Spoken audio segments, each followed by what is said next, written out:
I'm David Miliband. I'm President and Chief Executive of the International Rescue Committee, which is a global humanitarian charity. The purpose of this webinar is to try and join our two worlds, your world of remarkable school leadership, which I know about through my friend Ken Gibson, who is, I think, the Vice Chair of the Education Mutual. He was a remarkable head teacher during my time as Member of Parliament for South Shields in the northeast of England. He's the head teacher of Multi Academy Trust, as well as the former headmaster of Harton Technology College. And I got to know him, and he said that you were all a remarkable group of leaders. And so what I hope you're going to do is type me questions on the basis of what I say. I've been sent questions in advance, but I basically think it's incredibly it's better if people respond to what you say. I can use these questions, but it'll be more interesting if you use the chat bar on your screen and send in some questions on the basis of what I say. I'd like to speak for about 10 minutes and then do 20 minutes of answering questions. You may be wondering whether I've taken up refugee status in southern France because of the backdrop behind me, these peculiar shutters. We have rented an apartment, a little cottage in northwest Connecticut, because my family and I decided 2 months ago that New York was not a safe or sane place to be for the outbreak of the coronavirus. And so we came out here into northwest Connecticut. We're going back to New York in about a week's time. The International Rescue Committee is a global humanitarian charity based in New York. We have a budget of about $850 million a year. We work in 34 war-torn countries around the world, helping people who are stuck in war zones in Syria or in Somalia or in Yemen, people who flee from war and are still within their own countries. Those are called internally displaced people. And those who are refugees because they cross a border into another country. So the COVID crisis, which is the first thing I want to talk about, is a double emergency for these people. And I want to talk a bit about what we're trying to do and what we're facing. The second thing I'm going to talk about is a little bit about crisis leadership, which you're all doing day by day. Ken sent me a message saying that the sound is coming through, so I hope I hope that's not an old message, but let's hope it is coming through. And then thirdly, quite a lot of the questions that came in were about the immediate issues in education and what should happen in the UK. I won't have a detailed stab at them, but I'll say a couple of things. So I'm going to talk about those three things, and then I hope you'll send in questions. I think I've got the right thing, the right bar open on the right-hand side here. No one's yet sent a chat through. Maybe someone could do that just to reassure me that I've got the right page open. So look, let me start with the 200 field sites in which we work. These are places like northeast Syria, where we have 600 staff. They're places like Eastern Democratic Republic of Congo, in many ways undemocratic Republic of Congo. These are places where, in the Syrian case, where hospitals and health facilities are out of action. 1 in 16 hospitals in northeast Syria is working. 3 out of 250 primary care facilities are working properly. In Democratic Republic of Congo, there are 5 ventilators for a population of 100 million people. So we are a humanitarian charity that tries to help people survive, recover, and gain control of their lives by offering health services, education services, livelihood support, protection for women and girls and for vulnerable groups, and also livelihoods support. And our business is about bringing people together. So a bit like you in some ways. So the challenge of this, I do have a chat has come through, so it's working well. Test question: how was the Rhubarb Crumble, which I tweeted about the other day? It's working fine, thank you, Ken. And the Rhubarb Crumble was great. So we have been thrown a real challenge. We're in some ways an emergency response organization, and I'm very proud that our antennae were up in January because we saw what was coming out of China, and we feared the impact that would happen globally. I know from our Bangladesh team that they first ordered their PPE kit on the 8th of February, which I think speaks to good emergency preparedness. And we've been mobilizing to try and do as much preventative work as possible: hand washing stations, fever testing, isolation centers, so that people who've got the disease or have got a fever, which might be malaria, might be COVID, get separated from the rest of the population. We've been trying to boost up our health facilities. We've also been trying to minimize the collateral damage. And we're doing this at the moment without much government support. We depend for 3/4 of our income on government support, but we're struggling.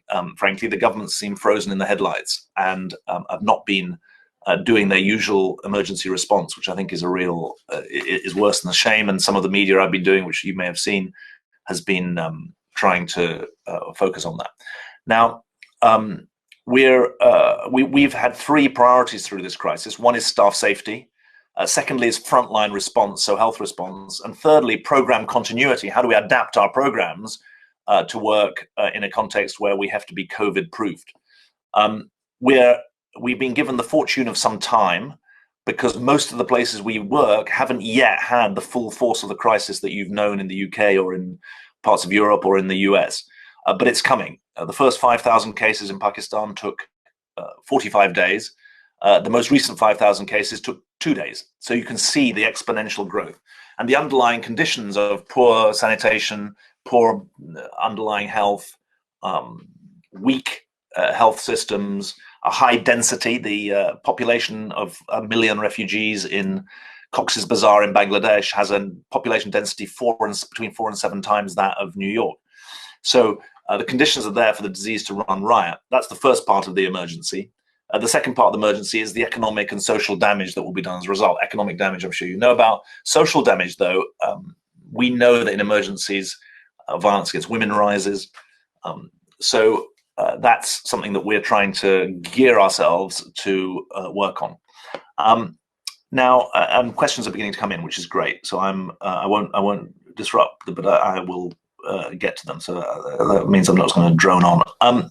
The second thing I thought I'd talk about is how does one lead an organization of 13,000 employees, 17,000 auxiliary staff? Those are day paid support staff, often refugees themselves, in 200 field sites where connectivity is not good, where underlying health conditions are bad, where sometimes conflict is raging, and an organization where the funding of the infrastructure of the organization is much weaker than the funding of the programs of the organization.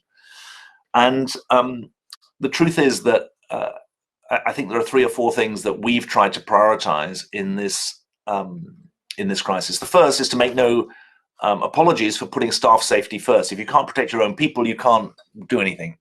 If you can't keep up morale, you can't achieve anything. If you can't maintain connections and connectedness, then you're going to lose your way. And so staff care, duty of care, staff communication, internal communication, global huddles, local connections have been really at the forefront of our minds. And I think there are some important lessons. It turns out that actually the level of communication and coordination could have been much stronger before. I've had people say to me they're cooperating more with colleagues now that they're away from them than when they were notionally running the old normal. So the first is about how you manage your own people. The second, which I feel very strongly, is that we work for our clients, but we live by our strategy. And our strategy is about being an outcome-oriented, evidence-based, R&D-rich organization. So we follow the evidence. We try to be disciplined in our programming.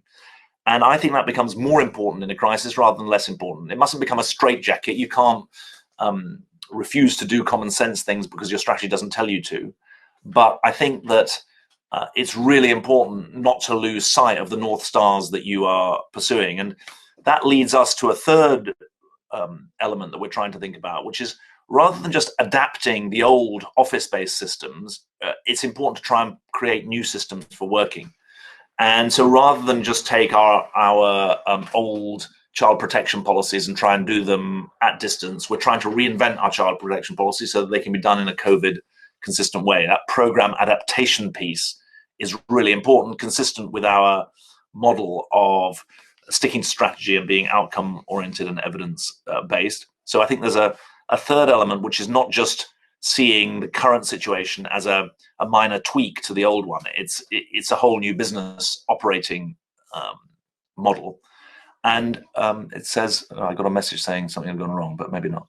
I hope you can all still hear me. And the fourth element of this is to try to find new partners. To try to find new partners in the private sector, to find new partners in civil society in the countries that we work in the field sites that we're working in, because they are a way not just of refreshing ourselves, but of helping us better fulfill our mission. And to the extent that necessity is the mother of invention, yeah, Ken says it's still all very clear. That's good. The crisis, I think, gives us the opportunity to really challenge ourselves. And I guess many of you have been going through something similar. Let me just say, I said I'd cover a third set of topics, which is just a lot of the questions that came in were about the situation in the UK. I don't live in the UK at the moment, but I follow the UK, and I'm a proud UK citizen. And let's just see, there were quite a lot of questions about, do you think it's safe to return to schools? How confident and safe during the crisis can we be to remove the fear element? Is it an opportunity to overhaul the curriculum? I'll come back to that. Do you think, I thought there were a couple of others, if a member of the school staff contracts COVID in the time period they're working within the school, are they then embraced by the general local authority sickness pay conditions? I just don't know the answer to that. Should caretaking staff wear masks, etc.? So let me just say a little bit about what I understand to be the challenge that you're facing, and then invite you to ask some questions. First point is, my understanding is that it's wrong to talk about schools moving from being closed to open. Schools have been open throughout the crisis because of the need to serve the children of essential workers or kids for whom there is no parenting or caring situation. So this is about managing much greater access to the school. Secondly, from the debate that I've seen, it's carried a tinge of somehow teachers not wanting to teach, whereas everything I know from my time as schools minister is that actually what teachers love about their job is teaching, and what they hate is the things that get in the way of the teaching. So I don't think that's a productive way of thinking about it, but I want to broaden the question away. All the focus on teachers is understandable, but we know that support staff in schools are absolutely key, and so the reference to caretakers there, dinner ladies, etc. I don't want to generalize, but often they're older. The teaching force is younger, it's replenished every year, and again, avoiding generalizations, one has to be concerned about all staff, and if they're older, they're more at risk. So I would have thought that the second thing is that the safety precautions are really important for all sections of the schooling population. Thirdly, there's got to be a recognition of local conditions. And I spent quite a lot of time in my time as schools minister. Unfortunately, it was 15 years ago now. But spent quite a lot of time trying to fashion a different kind of relationship between teachers, head teachers, unions, and the government. We developed a social partnership model, which I think helped make the introduction of PPA time possible. It also brought associate teachers into the classroom, paraprofessionals. And I think we need some of that spirit now, recognizing local circumstance and recognizing local needs. I would have thought every parent is desperate to get their kid back to school, but safely. And every teacher is desperate to be teaching, but safely. In the US, my kids have been told that there's no school. They were basically out of school from the beginning of March, and there's no school till September at the earliest. So that's 6 months. There's a 3-month summer holiday here, which is completely crazy. And their summer camps have been cancelled. And I can see how the distance learning doesn't engage them in the same way, or it engages parts of their brain, part of which I don't want to have engaged. I mean, I want them to be have the whole of their brain engaged, not just part of it. And so I'm concerned about that. So I haven't got an easy answer for the questions that you're being asked, but I would have thought that the mindset needs to be that this disease is going to be with us for a good long time. Whether you go back in June or go back in September, the disease is going to be there, and the need to explain to kids precautions is going to be real. I don't know whether you're having a debate about mask wearing, but in school. But it's going to become the norm, I think, for many of us. It's required, actually, in New York State. New York City at the moment. So I'm conscious not to try and tread into areas that I'm not qualified to, and I don't want to sort of start stirring up professional difficulty. Let me just address the wider a couple of the wider questions that were asked here. Dawn Dawson from South Shields actually asked about global responsibility and local responsibility, and I think that part of the new requirements for distance and for masks and for other measures is a teaching opportunity, because you can use that as a very graphic way of showing even young kids how the disease is affecting behavior and what a mature and adult responsible approach to that behavior would be. And so I hope that the disease does give an opportunity, not just to teach about the science of it, which my kids have been learning about, but also to teach some of the global aspects of it. This is a time when we're all focused on our own immediate circumstances, which is understandable. But I think it's really important to explain that this is a disease of the connected world, and it won't be tackled by establishing fortresses around national borders. It needs to be quashed globally if there's going to be any kind of real return to normality. So those were the three. I just wanted to do that by way of introduction. Now, if this is going to work, I will be able to get through some questions that come in here. Yeah, the chat is being moderated. Please put your messages in the chat box and they'll be passed on to me. I'm happy to take any questions. So how are you looking to plan for the medium term with respect to the ongoing impact of COVID? This is asked by Mark Howard. It's a good question. We were actually in the middle of a strategy refresh process when this crisis hit. We'd involved 1,000 staff over the last 6 months. And essentially, we're saying we'll continue that strategic planning process, but infuse it with a set of, with a red team, a special task force on COVID, who are going to produce 5 assumptions about the future on the basis of which we're going to work. For example, that global health is going to get better funded than it was before. Secondly, to pick out 3 opportunities for us as an organization, for example, to be the last 10 miles of the vaccine delivery. And thirdly, to pick out 3 risks of the for the organization. For example, that government funding falls as governments look inwards.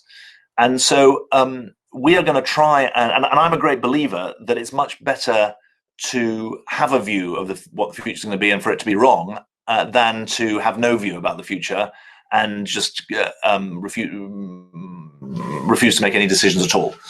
And so we're going to try and accommodate that balance of uncertainty with assumptions and learning by saying that our next strategic planning period, rather than just being a pure 4-year period, is going to be a 1-year seeding and planning period and then a 3-year implementation period. And so we're going to try and get the right balance between a changing climate with new things that we can do or different things that we can do while maintaining our focus. So I hope that answers that one. Where else have we got here? Yeah, Anne Seymour says, do you think it's too early to open schools? I mean,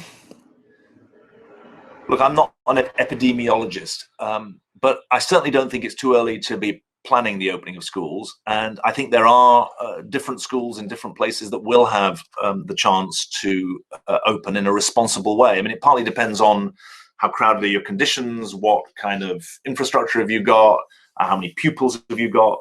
My own instinct is that it's really important to try and work some model of getting kids back to school. And that needs to be done in a responsible way that recognizes the fears of teachers as well as the fears of parents. Now, that has to be done in a responsible way, as I say. Siobhan Ryan says, which world leaders are you working with effectively?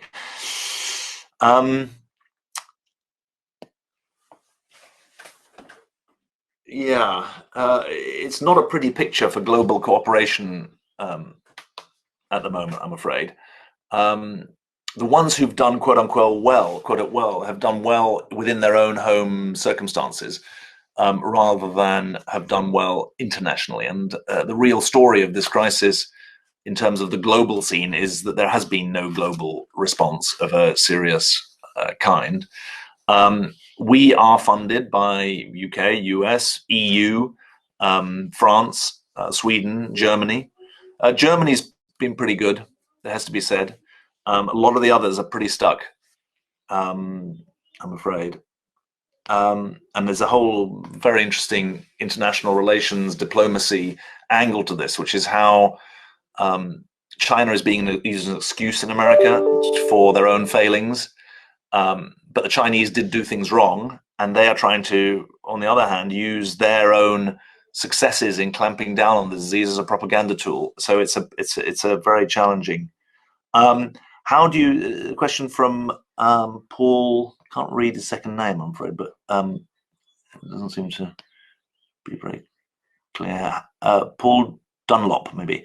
How do you see the education world in 12 months' time post-COVID? So let me say two things about that. First of all, I would get into your heads that I don't think we're going to be post-COVID in 12 months' time. I'm really sorry to say that, but I've had this sort of shocking realization in the last 2 or 3 weeks. I was thinking, well, we're going to reopen our office in September, et cetera, et cetera. But it's going to be September 2021, I fear, before a vaccine is really universally available in our own countries, never mind globally. I don't think I'm going to be traveling for this calendar year. And so the first point I'd make to Paul is I'm not convinced that we're going to be post-COVID in 12 months' time.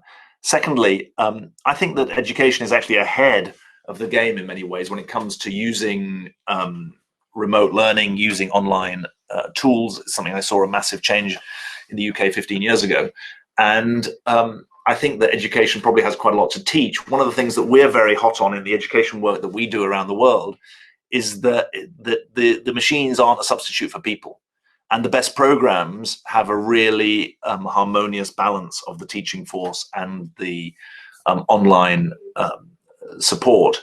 I think it would be a tragedy if the post-COVID world becomes a contactless world. And so my big push would be to try and figure out ways to maintain connections and connectivity between people, because education should be about bringing people together. Siobhan also asked, what are the issues facing women? That's a really good point. Hang on, there's another thing from here. Jill says, the problem is the amount of children, lack of space, and no track and trace. Yeah, that's a very good point. That, look, I should have said this, that you can only open schools in the context when the governing systems are actually working, when the testing is there, when the tracing is there, when the responsible isolation is there as well. So this is about how schools fit into a wider societal adaptation to this new abnormal. Thank you for saying that, Jill. Now, Siobhan asked, what are the issues particularly facing women? That's a really good point. Not just women, but women and girls. We know that in the places that we work, in emergency situations, in crisis situations, violence against women rises, poverty of women grows. And in the health crisis, since women are 70% of the official health caring workforce, never mind 70% of the informal care workforce, you can see the additional dangers and difficulties. What we see is those challenges not being properly met. I mean, an absolutely minute proportion of the global humanitarian budget goes on supporting women and girls directly.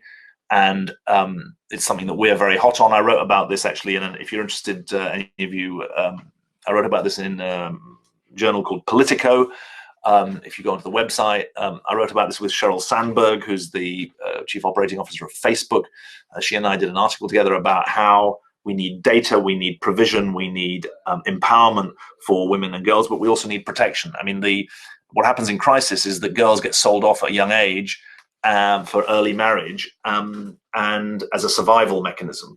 And that's a huge area where child protection becomes important. So there are particular issues facing women. Olivia Gibson. I wonder if that's Ken's Olivia. That would be nice. How big? Oh, okay, that's Ken's daughter, Olivia.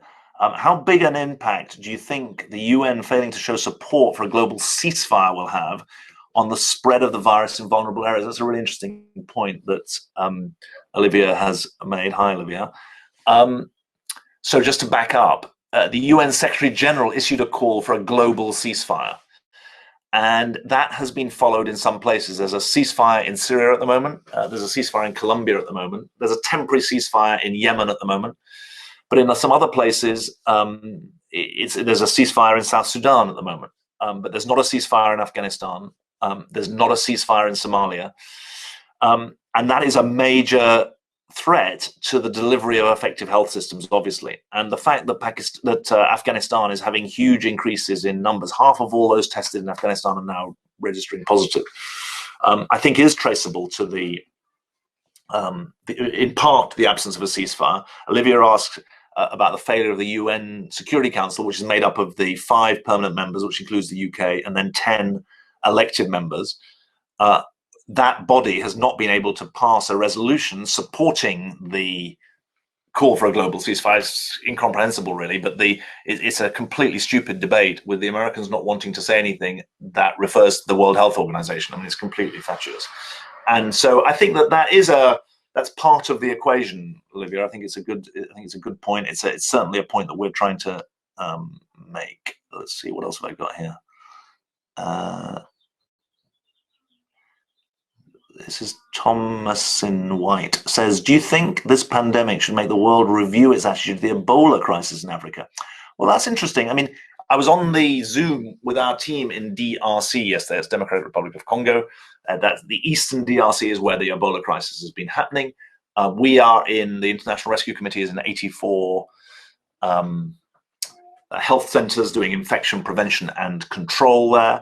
I don't think that this crisis should make the world review its attitude to Ebola. I think it should learn different lessons from Ebola. And the biggest lesson is that the main asset in tackling a crisis is trust. If you haven't got trust, no one's going to use your healthcare facilities.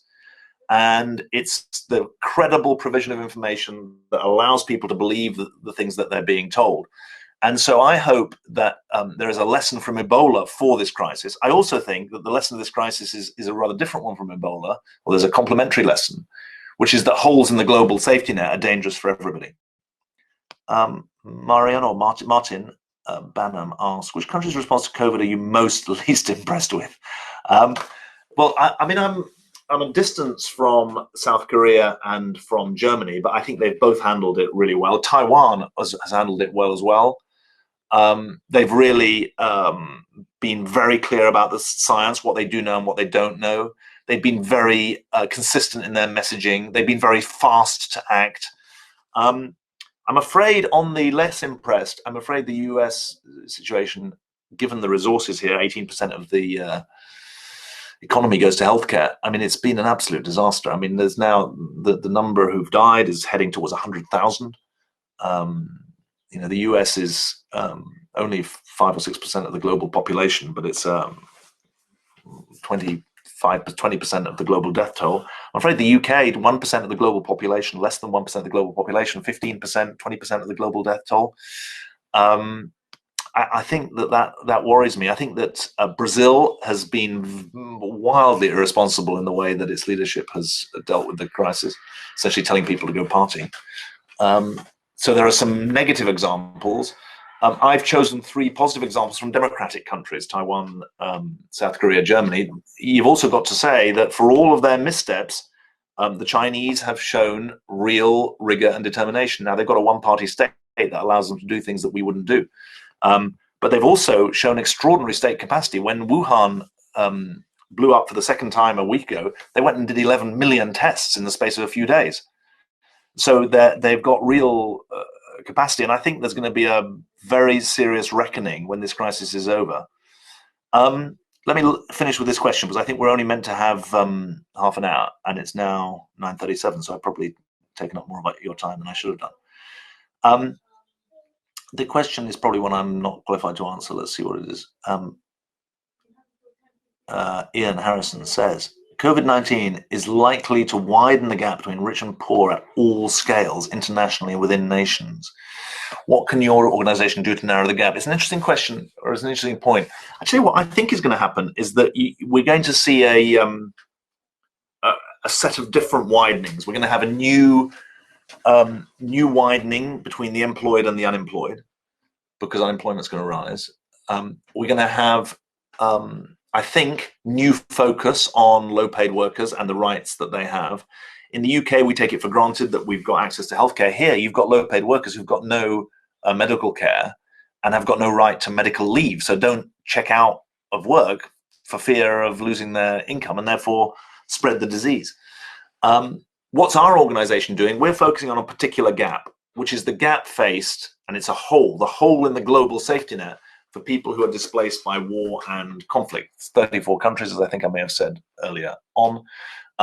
Those 34 countries have some of the most vulnerable people in the world. And so we're very clear that we're not a general anti-poverty agency. We're focused on people who are in poverty because of the consequences of conflict and persecution and disaster.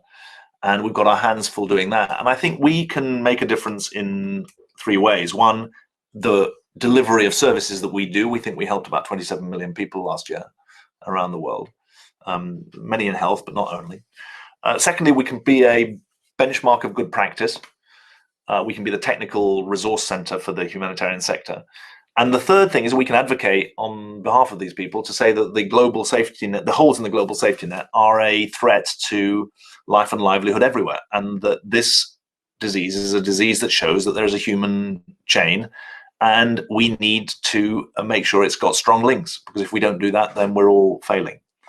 Then we're all likely to fail. So I think I've used up my time. I hope that was in both audible and in some way contributes to the work that you're doing. I'm sorry we don't have a more interactive ability for me to hear from you in live, but thank you very much for the questions. I've been told to click my camera button and my microphone button. So with many thanks for the leadership that you're offering in schools all around.